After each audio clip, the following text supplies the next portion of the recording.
나도 그들 중에 있느니라. 다시 한번 나도 그들 중에 있느니라. 영상 잠깐 보고 말씀을 나누도록 하겠습니다. 이주민 선교 어떻게 할 것인가란 주제로 포럼을 개최했습니다. 총신대학교 선교대학원이 한국교회 이주민 선교 어떻게 할 것인가란 주제로 포럼을 개최했습니다. 언약 선교 관점에서 본 이주민 선교란 주제로 안산 제자교회 유광철 목사가 다문화 사회에 대한 성경적 이해, 이주민 선교를 위한 교회 사역이란 주제로 각각 총신대 선교대학원 유혜석 교수, 김성욱 교수 등 총 6명의 전문가들이 6강에 걸쳐 이주민 선교의 변화된 패러다임에 대해 심도 있게 논의했습니다. 이번 학술대회는 목회자와 선교사, 이주민 선교에 관심 있는 평신도를 대상으로 진행됐으며 일찍이 참석자 예약이 만료돼 추가 인원을 받을 수 없을 만큼 뜨거운 호응을 얻었습니다.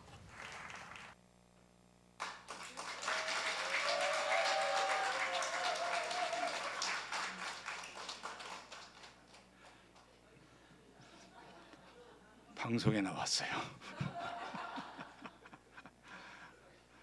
사실은 이제 공동체 간사님들만 알고 있었고 기도 부탁을 제가 하고 그랬는데 오늘 말씀을 준비하다 보니까 또 관련된 그런 말씀이라서 이왕이면은 함께 나누자 하는 생각으로 여러분들이 보여드렸는데 괜찮아요?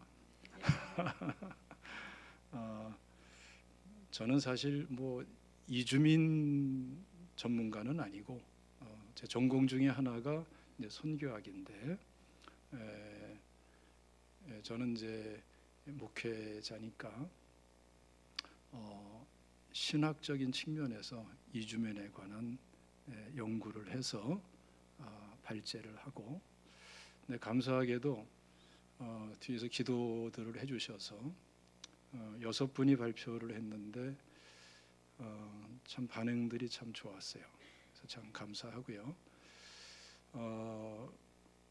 그 내용을 전체적인 그런 개념은 이렇게 저한테 가지고 있었지만 이제 구체적으로 신학적이고 성경 본문을 구체적으로 연구하는 그 과정 속에서 이렇게 하나하나 열어가고 또 정립하고 하는 과정들이 있었는데 재밌대요. 그리고 참 중요하더라고요. 우리가 막연히 생각하기로는 이주민 그러면은 특별한 입장에 있는 사람만 이주민으로 생각하기가 쉽습니다. 근데 성경을 보면은 전혀 달라요. 성경을 보면은 이 땅에 있는 모든 사람이 이주민이에요. 그 시작이 언제부터 시작됐냐면은 아담과 하와가 선악과를 따먹고 타락할 때부터 시작이 돼요. 거기서 이제 은혜 언약이라는 개념이 나오고, 그리고 실질적인 이주의 역사는 아담과 하와가 에덴 동산에서 쫓겨나는 그때부터 시작되는 것을 볼 수가 있습니다. 그래서 창세기 3장 22절 말씀 보면은 이 사람이라는 말씀이 나옵니다. 이 사람이라는 이 사람은 아담을 얘기하는데 아담이라는 말이 이름이기도 하지만 그 뜻은 인류, 또 인간 이런 의미를 가지고 있는 말이에요. 그래서 종합적인 그런 개념을 가지고 말씀하는 건데, 그 다음 절에 23절 말씀 보면은 그를 내보내요 이렇게 말씀합니다. 그를 내보내요. 그러니까 아담을 에덴 동산에서 내보내는 거죠. 그게 바로 이주민의 역사예요. 그래서 에덴 동산에서 에덴 동산 밖으로 하나님께서 이주를 시키는 거죠. 이게 실질적인 이주의 출발점인데, 여기서부터 시작해서 중요한 개념이 나옵니다. 내보내요라고 말할 때에 원문상으로는 이게 미완료로 돼 있어요. 그리고 이 개념이 어디까지 이어지냐면은 히브리서 11장의 본향의 개념까지 이어지는 걸 볼 수 있어요. 그러니까 이주민의 개념을 성경적으로 우리가 이해하면 어떻게 이해하게 되죠? 이거는 창조부터 종말까지, 그리고 모든 인류가 다 이주민이다. 이걸 여기서 말씀을 하는 거예요. 그러니까 여러분, 우리가 한국 땅에 들어와 있는 이주민들이 많아요. 외국인으로서 한국 땅에 사는 사람들 많죠. 예, 전국적으로 전 국민의 3.2%가 이주민입니다. 외국인들이에요. 들어온 사람들이죠. 안산에는 얼마 될 것 같아요? 안산에는 7.7%. 그러니까 굉장히 비율이 높죠. 근데 그분들만 이주민이 아니라 사실은 우리 모두가 아담과 하와 때부터 이어져 오는 이주민이다. 그러면 차별이 있을 수가 있어요, 없어요? 없죠. 그렇죠?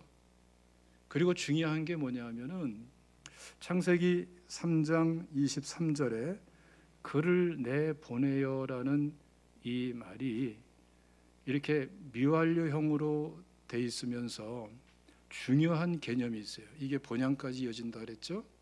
그러니까 이주민이라는 것은 그냥 이렇게 어떤 한정된 시간, 한시적인 시간의 개념을 갖고 있지 않아요. 계속적으로 이어지는, 평생토록 이어지는 지속성의 개념을 가지고 있어요. 여기에서 이 땅에서 이주민된 우리가 어떠한 자세로 살아야 합당한가라는 그런 의미도 여기서 우리가 발견할 수가 있는 것입니다.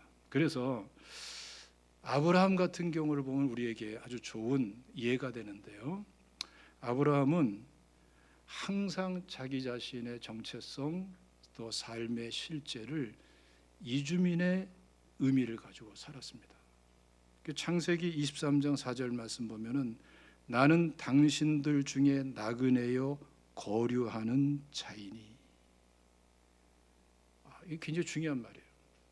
그러고서 이 아브라함이 마침내 하나님께 부름받아서 이 땅을 떠날 때에 창세기 25장 8절 말씀 보면은 자기 열조에게로 돌아가매 이렇게 말씀합니다.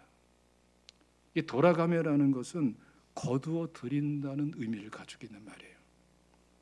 단순히 죽었다는 개념이 아니라 하나님께서 본향으로, 천국으로, 하나님 품으로 마땅히 돌아와야 될 사람을 거두어 드렸다는 의미를 가지고 있는 것입니다.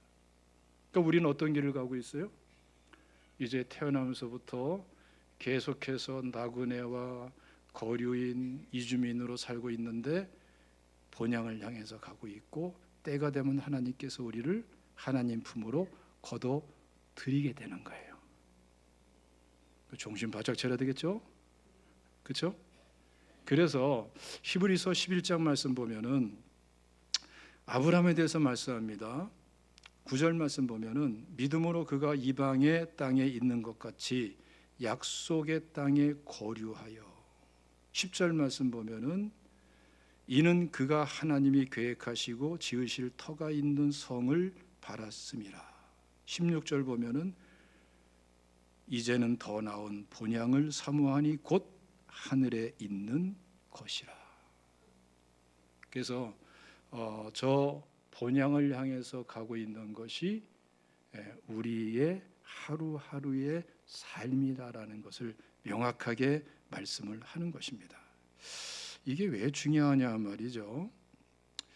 이 고린도전서 15장 32절 말씀과 이렇게 견주어서 보면은 상당히 중요한 의미를 갖습니다. 하반절에 이렇게 말씀합니다. 죽은 자가 다시 살아나지 못한다면 내일 죽을 터이니 먹고 마시자 하리라. 여러분 잘 생각해 보세요. 내일이 없으면요, 오늘 올바르게 살 이유도 없어져 버려요. 가치 있게 살 의미도 없어져 버려요.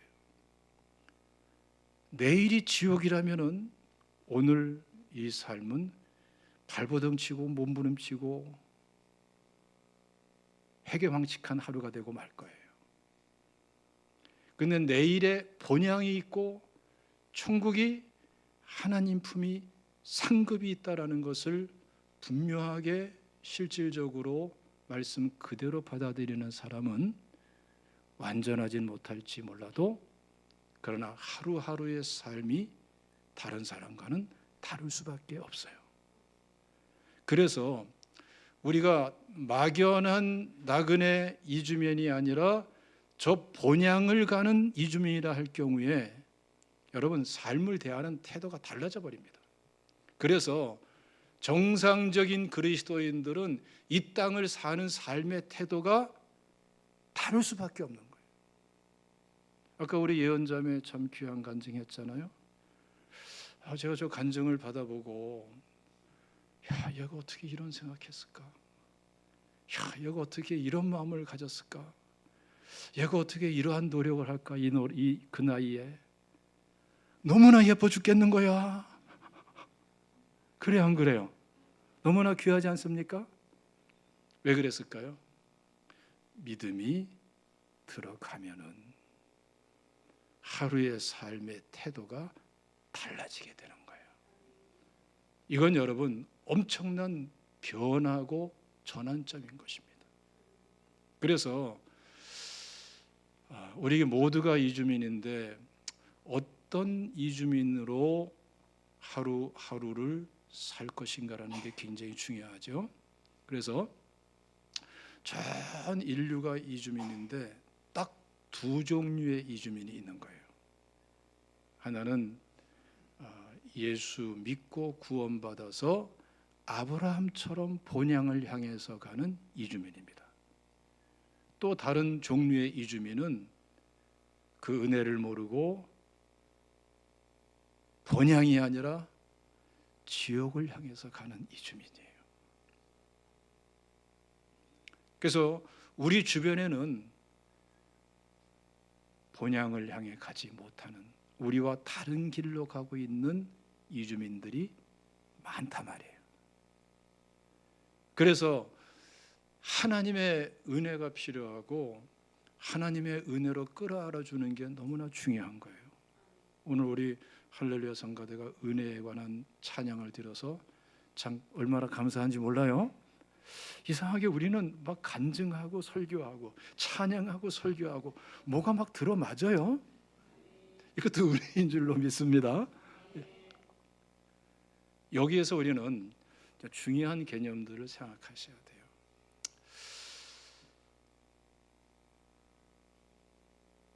은혜 안에서 예수 그리스도를 영접하고 구원받은 이주민이 될 때에 그 과정이 어떻게 이루어지고 그 결과가 어떻게 어떤 방식으로 축복된가 하는 문제인데요. 성경에 보면은 이와 관련해 가지고 아주 의미 있는 단어가 있습니다. 카할이라는 단어예요. 동사 카할은 부르다, 소환하다 이런 뜻을 가지고 있는 겁니다. 근데 이게 명사화되면은 똑같은 카할이지만 이거는 은혜 안에서 함께 구원받은 성도들이 모여서 하나님께 예배드리는 그러한 교회의 의미를 가진 단어로 바뀌어져 버려요. 그러니까 여러분, 우리가 하나님 앞에서 어디에 관심을 가져야 될 것인가? 지금 본향을 향해 가지 못하고 있는 구원받지 못한 그러한 우리 주변의 이주민들을 하나님께서는 계속 부르고 계세요. 구원의 자리로, 구원의 반열로, 주의 몸된 교회로 부르고 계시는 거예요. 그래서 우리가 그 한 영혼 한 영혼을 사랑한다면은 어디에 귀를 기울여야 되냐면은 오늘도 하나님께서 누구를 부르고 계시는가? 이번에는 누구를 부르실 차례인가? 지금 만난 사람을 하나님께서 지금 부르고 계신가? 하나님의 부르심에 우리는 깊은 관심을 가지고 항상 귀를 기울여야 돼요. 막연한 것 같지만 사실은 굉장히 구체적으로 하나님의 일이 이루어집니다. 여기 지금 아멘 소리 가장 크게 하시는 우리 앞자리에 박미옥 권사님 생각이 나는데요. 전에 저한테 그런 간증을 했어요. 집에 가기 위해서 건널목 건너려고 그러는데 한 분이 계신데 마음속에 전도하고 싶은 마음이 들고 전도해야 되겠다는 생각이 자꾸 들더라는 거예요. 그래서 그 얼굴을 보니까 얼굴이 굳어 있고 절대로 예수 안 믿을 것 같고 괜히 싫은 소리나 들을 것 같고 그렇더라는 거예요. 근데 그와 상관없이 자신의 마음속에는 전도해야 되겠다는 자꾸 마음이 찾아들어서 하나님 앞에 순종하는 마음으로 그분에게 우리 교회 나가자고, 우리 제자교회 나가자고, 예수 믿자고 한마디 했더니 세상에 그분이 기다렸다는 듯이 교회가 어디 있냐고 따라오더라는 거예요. 등록까지 했다는 거예요. 이때 좀 박수 좀 칩시다 우리. 네? 이건 여러분 하나의 예로서 신뢰로서 말씀을 드리는 거예요. 우리가 하나님 앞에 기도하면서 정말 내 주변의 가족들, 내 주변의 사람들을 놓고 기도하면서 하나님께서 부르시는 은혜가 누구한테 언제 임하는가라는 것을 우리가 관심 있게 보면은 하나님께서 똑같은 방법, 똑같은 형태는 아닐지라도 뭔가 하나님께서 알게 해주시는 은혜가 있고 이끌어 주시는 은혜가 있어요. 여러분 거기에 귀를 기울여 보세요. 처음에는 안 해봐서 둔감하지만 그러나 차츰차츰 익숙해지고요.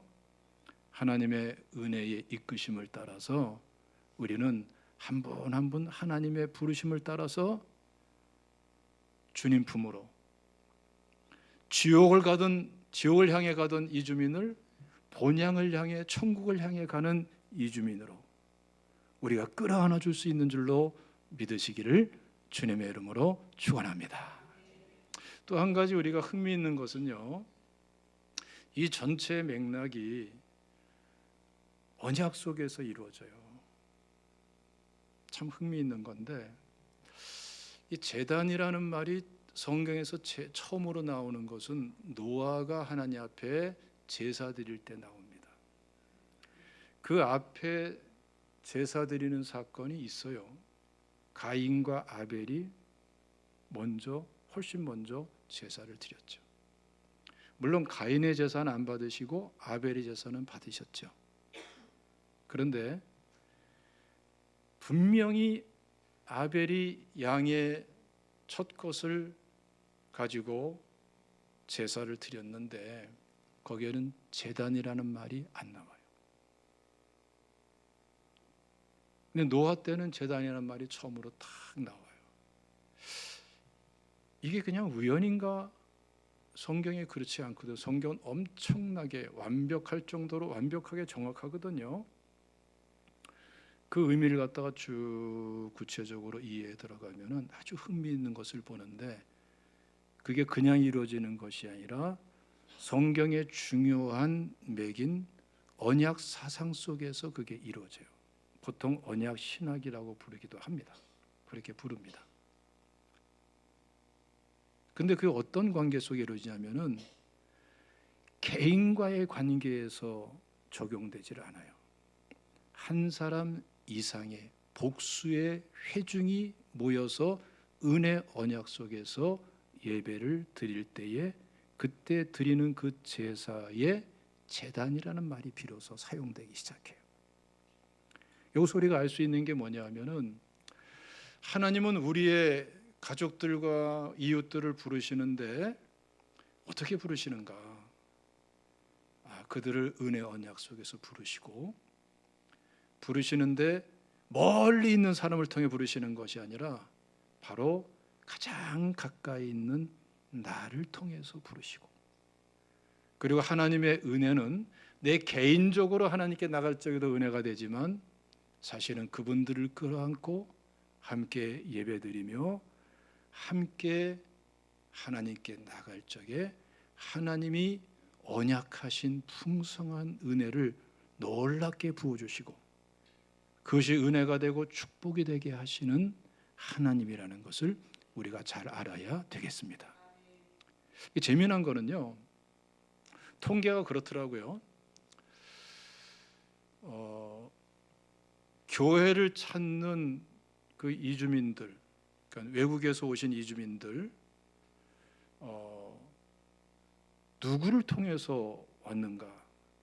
가족을 통해서 오신 분들이 41% 통계가 나오고요.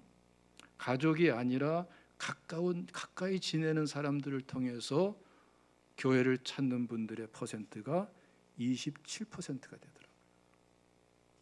그러니까 여러분, 거의 70% 가까이 되는 외국에서 오신 이주민들은요, 교회를 찾을 적에 모르는 사람 통해 오는 게 아니에요. 가족과 가까이 지내는 친지들을 통해서 교회를 찾는 거예요. 그리고 묘하게 이것이 성경에서 하나님께 제단을 쌓고 예배 드릴 때에 하나님이 은혜 주시고 받으시는 원리와 딱 일치가 되는 거예요. 그래서 여러분, 우리가 정말 하나님을 사랑하고 교회를 사랑하고 한 영혼을 사랑한다면은 누구에 관심을 둬야 될 것인가? 나하고 가까이 있는 가족들, 가족 구원, 이웃 구원에 우리가 초점을 두고 그분들이야말로 나한테 맡겨진 영혼들이라는 분명한 각성을 해야 될 줄로 믿습니다. 실제로 전 세계적인 약 50년 가까이 되는 통계가 있어요. 이게 뭐냐면은 영혼 구원이 누구를 통해서, 전도가 누구를 통해서 이루어지는가? 92% 이상 되는 사람들은 그들과 가장 가까운 사람들을 통해서 예수 믿고 구원 받더라는 거예요. 집회니 뭐니 뭐 문화니 다 동원해도 결국은 자기랑 가장 가까운 사람들의 인도를 받아서 교회에 나오고 예수 믿고 구원 받더라는 거예요. 우리가 이런 결론 내릴 수 있죠. 그렇다면은 내 주변에 있는 영혼들은 나한테 맡겨진 영혼들이다. 그렇죠? 내가 책임져 주지 않으면 저들은 지옥 가는 이주민으로 살 수밖에 없는 사람들이 돼버린다. 내 주변에 있는 사람은 하나님이 나한테 맡겨준 영혼들이다. 이 마음을 여러분, 우리가 분명히 가져야 될 줄로 믿습니다.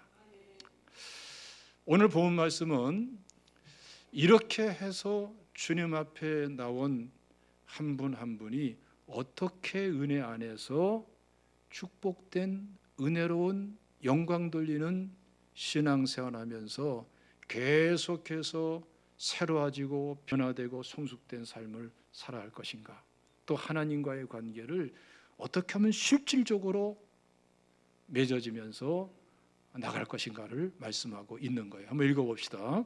15절 말씀부터 한번 17절까지 다 같이 읽습니다. 시작. 내 형제가 죄를 범하거든 가서 너와 그 사람과만 상대하여 권고하라. 만일 들으면 내가 내 형제를 얻은 것이요, 만일 듣지 않거든 한두 사람을 데리고 가서 두세 증인의 입으로 말마다 확증하게 하라. 만일 그들의 말도 듣지 않거든 교회의 말하고 교회의 말도 듣지 않거든 이방인과 세리와 같이 여기라. 한마디로 딱 취약하면 이걸 말하는 거예요. 서로의 관계 속에 죄가 지배하지 못하게 하라. 서로의 관계 속에 복음이 실현되도록 하라. 진정한 은혜가 관계 속에 실현되도록 하라. 이걸 말씀하는 것입니다.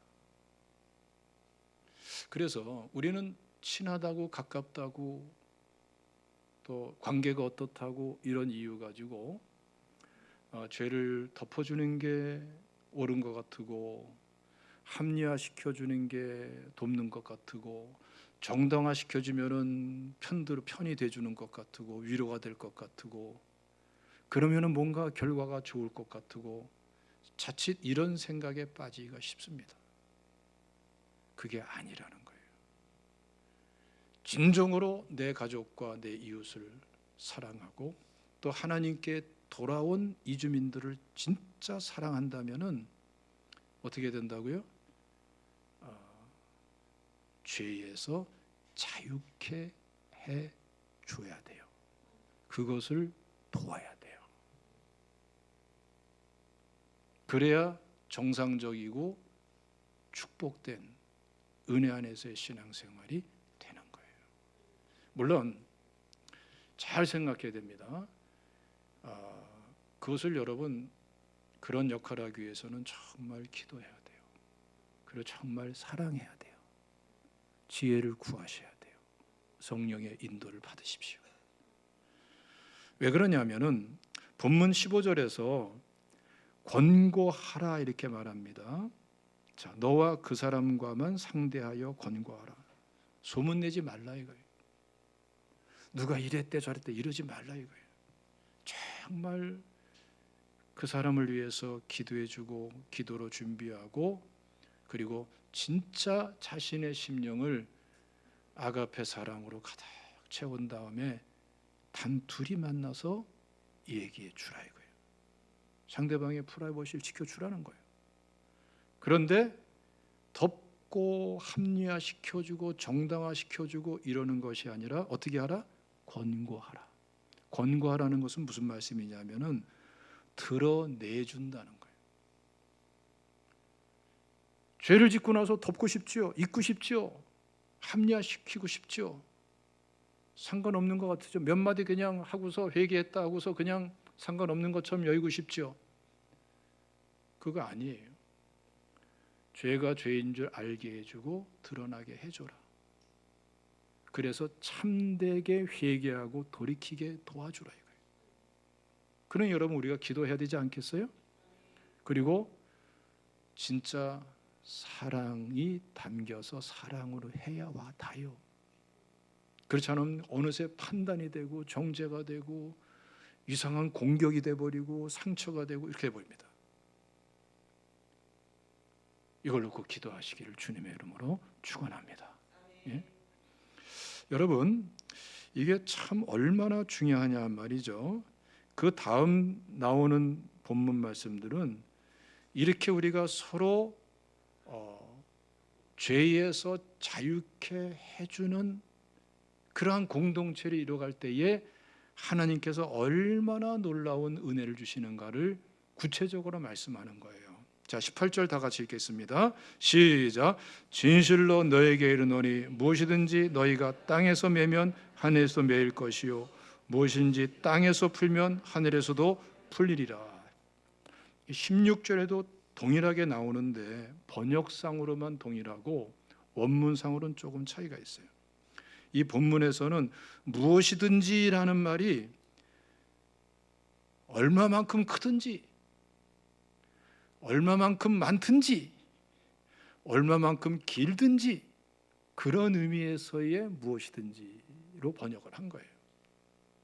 그러니까 그 사람의 죄가 얼마큼 크든지 얼마만큼 많든지 얼마큼 오래됐든지 참되게 회개하고 돌이킬 때에 그리고 함께 기도하며 죄에서 자유케 되기 위해서 하나님께 나간다면은 그 죄가 얼마나 많든지 얼마나 크든지 얼마나 오래됐든지 하나님께서는 그 죄를 사해 주시고 죄에서 자유롭게 해주신다는 거예요. 적어도 우리 그리스도인들은 참되게 회개했을 때에 주어지는 죄에서 자유함의 기쁨과 은혜를 아는 사람들이에요. 예수 믿을 때부터 우리는 이걸 알고 있습니다. 그런데 놀라운 것은 내가 감정적으로 내 심정적으로만 편한 것이 아니라 놀랍게도 참되게 회개하고 돌이키면은 내 심령도 자유를 뿐더러 그때부터 이상한 일이 있죠. 자꾸 묶였던 것들이 풀어지고 관계도 풀어지기 시작하고 어려운 문제도 이상하게 풀려지기 시작하고 많이 체험할 수 있을 거예요. 하나님께서 역사하시는 도우심이 진짜 은혜가 축복이 임하는 거예요. 믿습니까? 자, 19절 말씀 시작. 진실로 다시 너에게 이르노니 너희 중에 두 사람이 땅에서 합심하여 무엇이든지 구하면 하늘에 계신 내 아버지께서 그들을 위하여 이루게 하시리라. 우리는 착각을 많이 합니다. 커피 한 잔 시켜놓고 둘이 앉아가지고 그냥 한 사람을 씹으면은 스트레스가 해소되는 것 같고 오늘 요리 한번 잘했다. 뭔가 그렇게 할 적에는 같은 편인 것 같고 동지의식이 생기고 뭔가 속이 후련한 것 같고 그랬어요, 안 그랬어요? 말하면 다 전과자가 되니까 말을 못하는 거 아는데 다 경험이 있을 거예요. 그런데 돌아서면 찝찝해. 한두 번 더 하고 나면 어떻죠? 저 사람이 다음번엔 나한테 저럴 거 아니야? 나를 밥상 위에 올려놓을 거 아니야? 이런 의구심도 생겨요. 결속될수록 더 괴롭습니다. 그리고 기도가 막히고 기도가 되는 것 같아도 이상하게 한쪽에서는 왜곡되고 그런 현상이 나타나게 되는 거예요. 불행한 거예요. 하나 된 것처럼 착각할 뿐이지 절대로 하나 되지 못합니다. 관계 속에 죄가 들어와서 죄가 지배하고 있는 한 그 누구도 하나 되지 못합니다. 우리가 결혼식 하게 되면은 뭐 둘이 한 몸 되어 한 마음 한 뜻, 다 거짓말이에요. 왜 거짓말이라고 말해야 되죠? 살아보니까 알죠. 하나 돼야 안 돼요? 돼야 안 돼요? 됐어요, 안 됐어요? 안 되게 돼 있어요. 안 되게 돼 있어요. 이상한 게 아니라 당연한 거예요. 당연한 거. 부부싸움 했어요, 안 했어요? 치열하게 했어요, 안 치열하게 했어요? 대개 보면은 치열하게들 합니다. 예? 참 재미난 연구가 말이죠. 심리학 쪽에서 진짜 정론으로 나온 겁니다. 결혼해가지고 5년 동안 한 번도 싸움을 하지 않은 부부는요, 진짜 위험하대요. 심리학적인 이건 아주 전 세계적인 정론입니다. 진짜 위험하다는 거예요.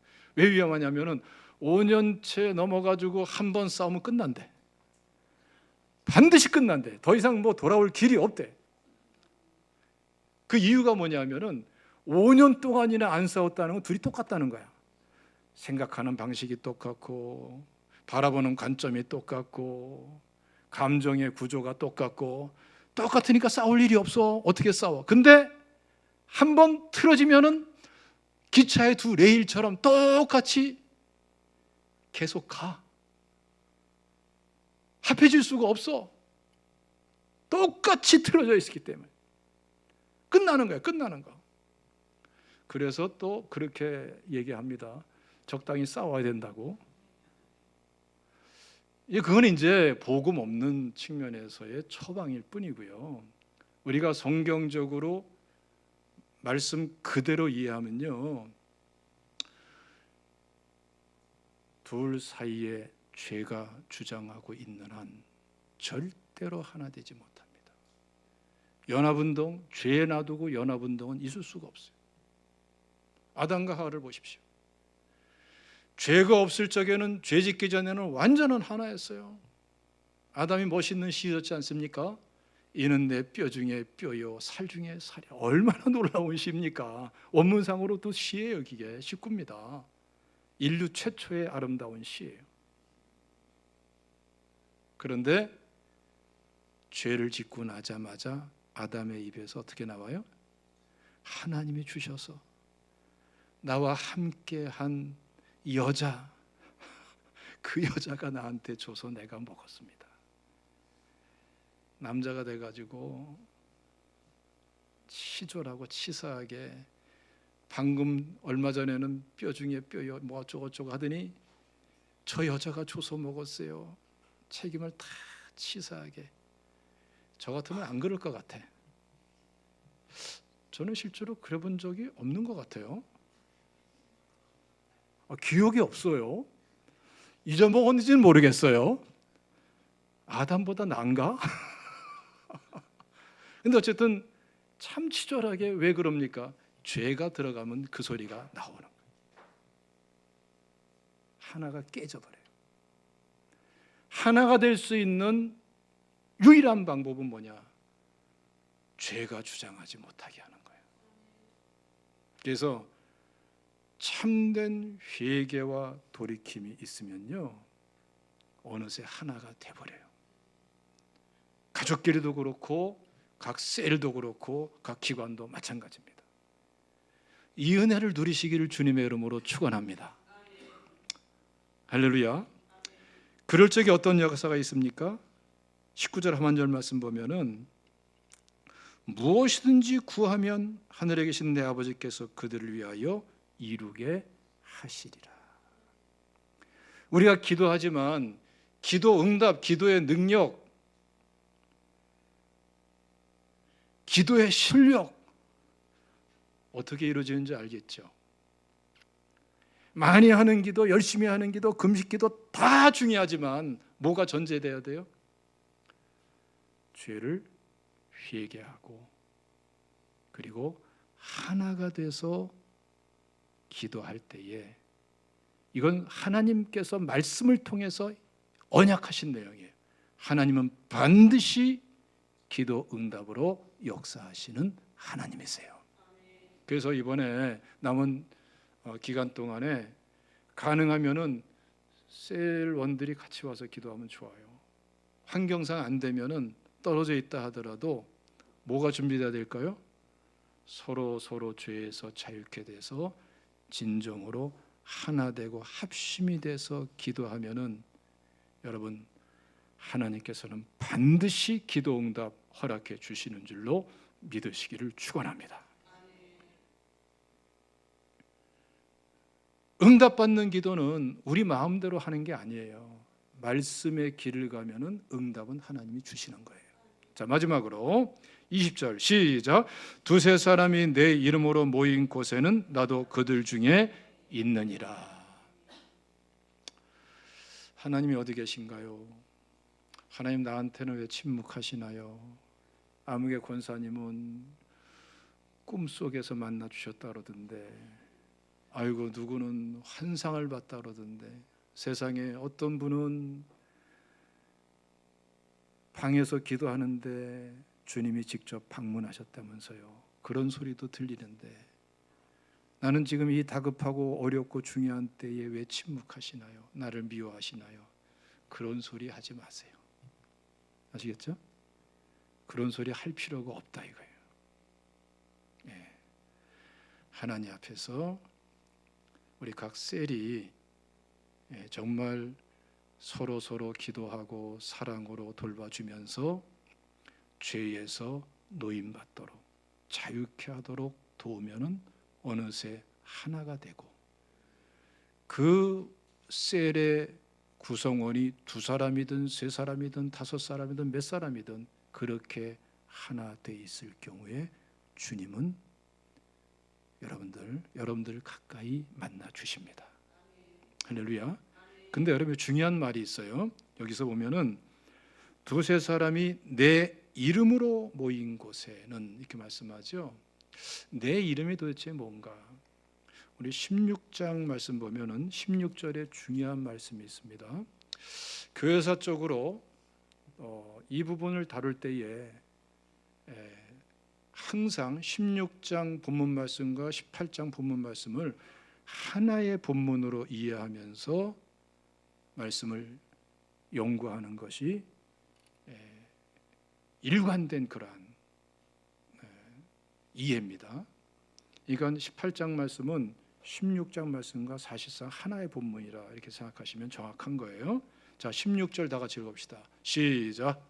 시몬 베드로가 대답하여 이르되 주는 그리스도시요 살아계신 하나님의 아들이시니이다. 주는이라는 말은 사실 원문상으로는 당신은 이란 말이에요. 근데 누굴 말하는 거죠? 예수님이죠. 예수라는 말의 뜻은 뭐예요? 자기 백성을 자기 죄에서 구원할 자. 나를 내 죄에서 구원하신 예수님은 누구시라고요? 그리스도시요. 이게 중요합니다. 16절 말씀은 원문상으로 딱 10단어로 되어 있어요. 이 신앙 고백은. 그런데 이 내용을 구체적으로 이해해 들어가면은 딱 한 단어로 신앙 고백이 집약되어 있는 거예요. 주는 누구시라고요? 그리스도. 그리스도란 말로 집약돼요. 그래서 마가는 그리스도라는 한 단어로 신앙 고백을 하는데 그래도 틀린 게 아니라 사실 핵심을 고백하는 거예요. 여러분들의 신앙 고백이 추리고 모아서 핵심적인 신앙 고백이고 그 신앙 고백이 실제화된 신앙 고백이 된다면은 어떤 신앙 고백이 되어야 되느냐? 나를 죄에서 구원하신 예수님, 당신은 나의 그리스도이십니다. 이게 실제화되면 돼요. 구약에서 왕과 제사장과 선지자는 예수 그리스도를 예표하는 인물들이죠. 예수 그리스도는 왕과 선지자와 그리고 제사장의 영원성이고 완전성을 가지고서 우리의 구원자가 되어 주시고 우리의 삶의 구주가 되어 주시는 분이세요. 나의 구주, 나의 주님. 당신은 나를 죄에서 구원하신 당신은 내 삶에서 내 해답이 될 그리스도, 기름 부음 받은 자, 메시아, 만왕의 왕, 만주의 주, 나의 영원한 제사장, 그리고 완전한 선지자이십니다. 이 고백을 어디서 해야 되느냐? 입에서만 하지 말고 실제로 생활 현장에서 또 이상한 것만 찾지 말고 일상생활의 하루하루 삶의 신앙생활의 현장에서 예수님, 나를 죄에서 구원하신 예수님은 이 문제에서 그리스도이십니다. 이 일에 있어서도 그리스도이십니다. 이렇게 고백하고 나가고 신앙 고백이 이렇게 실제화되기를 주님은 원하십니다. 개인적으로 각 셀에서 그렇게 하시기를 주님의 이름으로 축원합니다. 그때 약속한 바가 뭐예요? 나도 그들 중에 있느니라. 어느새 주님이 함께 하시는 것을 조금씩 알아가게 될 거예요. 그리고 간증이 늘어날 것입니다. 그렇게 영광 돌리시기를 주님의 이름으로 축원합니다. 기도하겠습니다.